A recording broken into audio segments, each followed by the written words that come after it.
Alrighty, so I'm Beck Lane and this is Studio 120. And as you can see, I've been working a lot on this portrait set since the last few videos. I've actually raised his hand. It's deeply out of proportion. So it's something I'm going to be working on today. But I've also really started pulling out like icy blue and icy grays. And adding a little bit more white. So they're both really starting to pop. I've actually added blue, whites and more titanium buff mixed with whites in the background, in the designs in the background, pulled them into their clothing, added more floral design within his clothing, and obviously added a lot of blues to her bouquet. And then going to start pulling out more and more color. We can see yellow at the center of the orchid, which the woman who ordered this, she sent me a picture of the actual bouquet so I could really see it. I'm getting really excited because as we move along in adding and subtracting and putting in different layers, I can also slowly start turning their faces a bit and correcting them. I mean, I can see in a mirror image how far off they are, but I'm not going to worry about it right now. What I'm working on is continuing to pull in the design, pull up the hat, pull up the hand, etc. Because in the end, it all fits together like puzzle pieces. And I don't want to keep trying to cram in one puzzle piece that isn't fitting on its own. And that's what I've been doing, is trying to correct their faces and just like bam, bam, bam, bam, bam, and almost getting nowhere. So it's turning my attention away from the focal points and pulling in the background. And that's pulling out their life and their love and their families and their time together, I feel anyway. And I've added greens too. The greens I saw in the bouquet it's actually a silk bouquet, silk flower bouquet. So I had a lot of deep teals in the background, and I've just decided to go ahead and add the greens, but then adding the greens in the background and in their faces, which is giving everything more of a three-dimensional feel, and will get us there in the end. So last night, I did something I've wanted to do for a very long time. I've been asked to speak at to middle school students, high school students, college students, and university students for years. But unfortunately, for whatever reason on the other end, there hasn't been a lot of follow through. But last night, I was able to speak to a college class. I was a key speaker to a college class, well, not an online class, but a college class up north, up in Rhode Island. And I'm really excited because like the Rhode Island colleges has asked me, a bunch of different colleges have asked me, but like I said, there was no follow through on the other end. So I've been like, okay. But then this happened. I was contacted a couple of weeks ago by a woman who recommended me by a friend. She was looking for someone who shows diversity in their portfolio, can talk about art without being too arty, can talk about racism in art galleries or museums, and represents more people on the fringes, people whose images are not brought to the core of most galleries, because they don't believe that Black people or trans people or gender fluid people are their audience, when that's my audience and that's what sells. So we had this talk last night, and it was so exciting because these students are actually building programs. They're starting from scratch with things they want to do but aren't available yet in the communities or in the country. One woman is setting up or developing a program where she can bring exotic pets into the courtroom, or pets into the courtroom, and sit with children who have been abused and have to address the court about the abuse, and they have to face their abuser.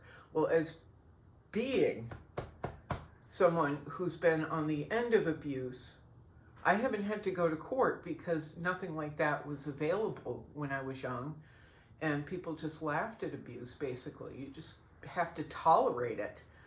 So I appreciate her drive and efforts, and I have no doubt she will follow through. She will be able to follow through, because it is so important for a child to be able to have someone on their side to be able to help them stay calm instead of in constant PTSD terror before, during, and after they have to go through this ordeal.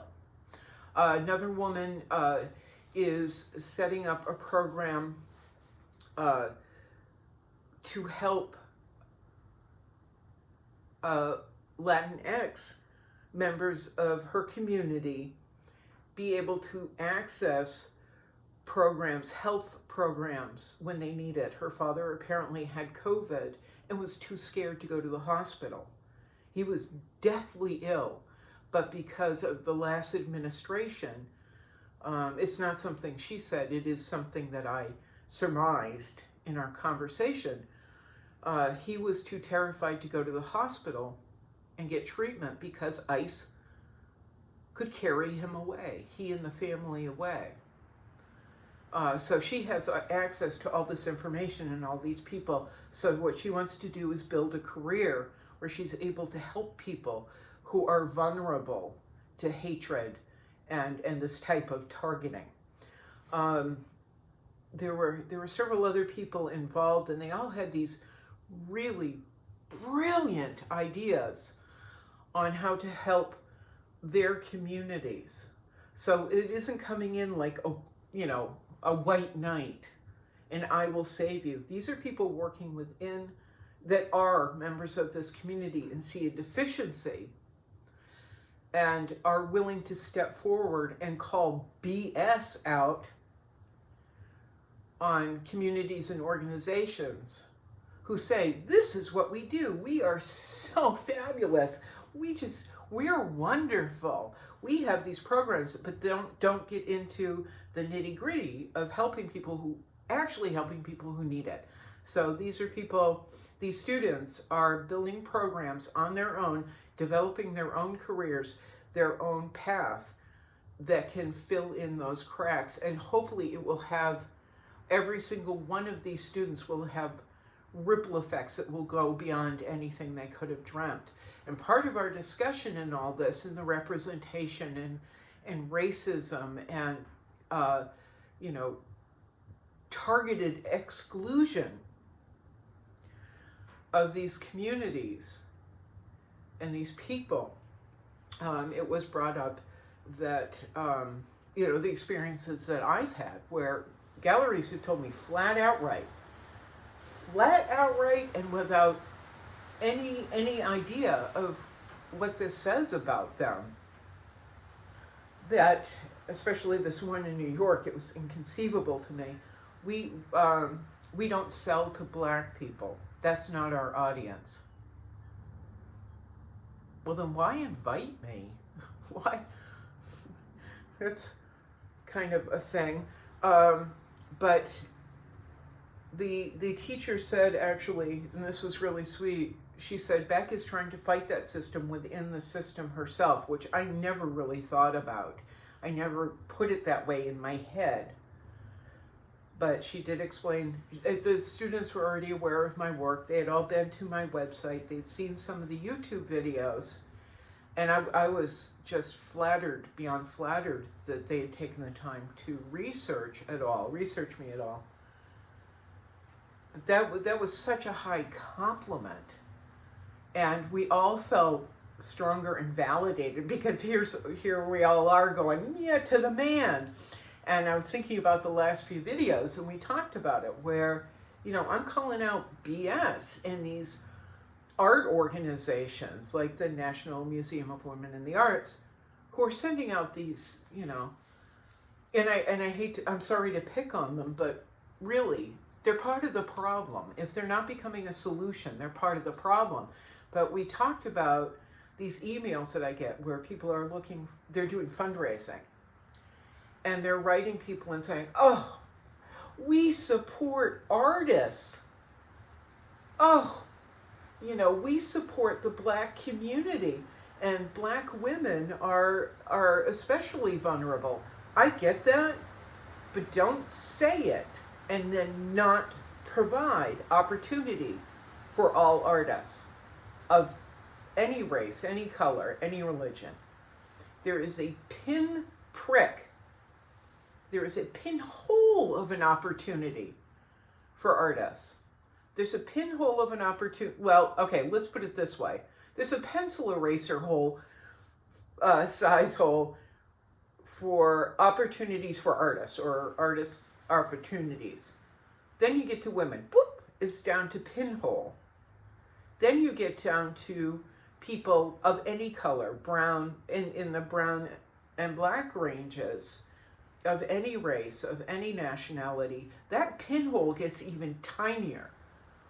And that was a big part of the discussion last night, was calling out bullshit, calling out absolute bullshit, and writing these organizations and tweeting these organizations. What exactly are you going to do for me? What exactly are you going to do for my Black and brown sisters?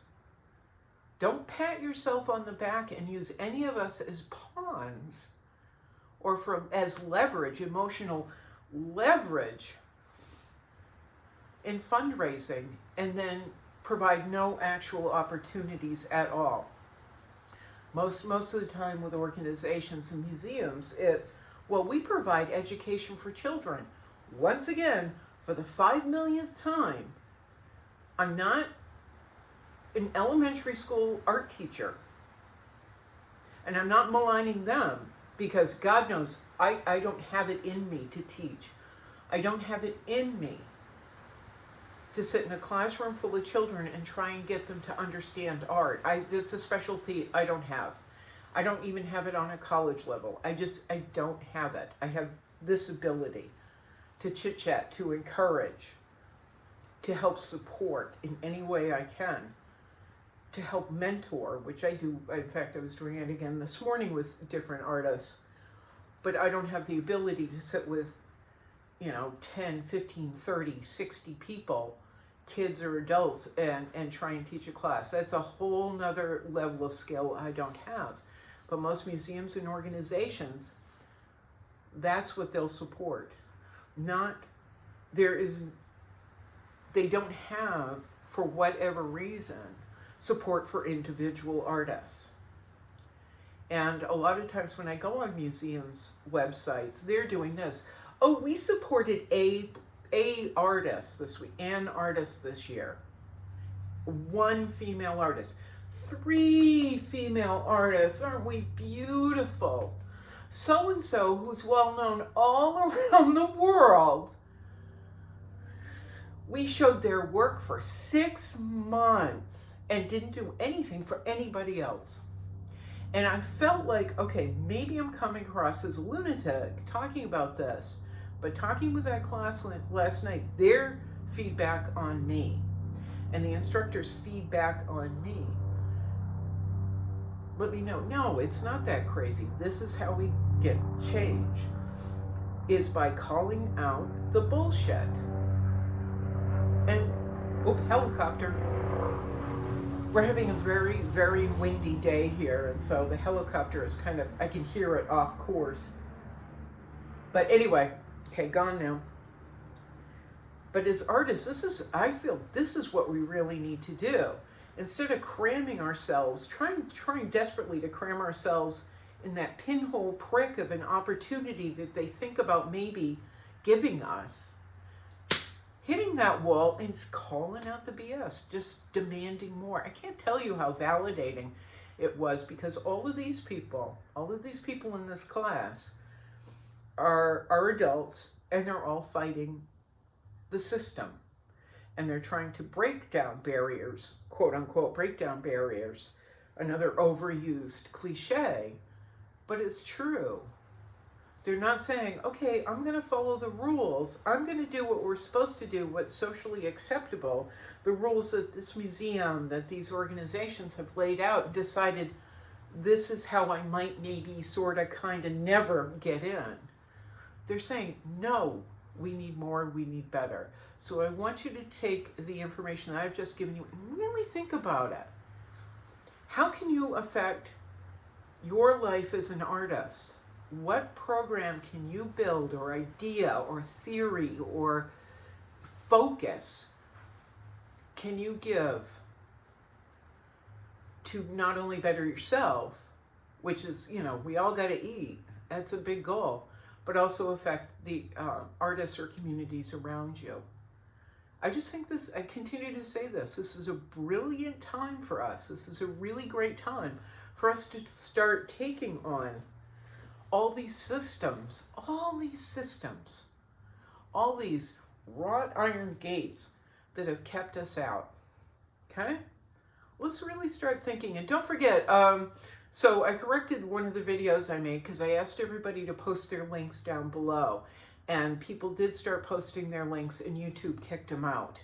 And I can't even pull up their kicked out comments with the URL, with the full website link.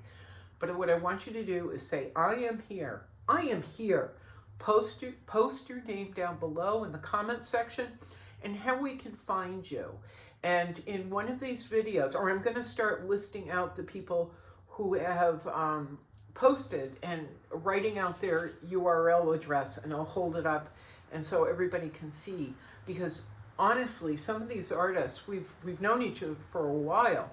Some of these artists that have been posting or in the comment section, I follow them, but I've completely forgotten how brilliant they are, and these beautiful websites are showing up. So let's share, let's plant our little flag here on YouTube, continue to share ideas, and strengthen each other, really embolden each other and validate each other, okay? And we're gonna find ways to, we're gonna find that crack in the system and start wiggling our way in until we bust down the wall. So many analogies.